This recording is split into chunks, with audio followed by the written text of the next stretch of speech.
দুর্মি এত দেরি করলে হয়, তোমার আগে বৃষ্টি চলে আসছে। কইছিলাম কি মানে চা খাইতে খাইতে তোমারও একটু চা খাওয়াবো, খেয়াল করছিলাম, খাওয়াবো না। দেখো আসছো যেহেতু একটু ধরো, এদিকে ধরো, এইদিকে ধরো।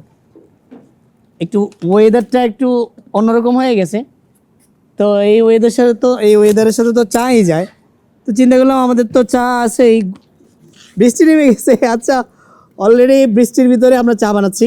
তো এই চা পাতাটা আমরা মূলত শ্রীমঙ্গল থেকে সংগ্রহ করি, যেটা একেবারে মাঠ পর্যায়ে আমরা নিজেরা সংগ্রহ করি। আর আখের লাল চিনি, এটা আখের রস থেকে আমরা জাল করে করে করে এই চিনিটা তৈরি করি। তো মোটামুটি চাটা রেডি। এই যে চাও তো ভালো করে বানাইতে পারি না, খাইবে কিনা বলো, নাকি নিজেই খেয়ে নিব? এই যে খুব দ্রুত ভঙ্গিতে চাটা বানাই ফেললাম, কেমন হলো জানি না, তবে খেয়ে দেখতে হবে, খেয়ে দেখলে বলা যাবে। বিসমিল্লাহ। এত দ্রুত চা হয়ে যায়? এই যে দেখেন অলরেডি বৃষ্টি চলে আসছে, ওয়েদারটা একটু দেখেন, বৃষ্টি অলরেডি পড়েই গেছে।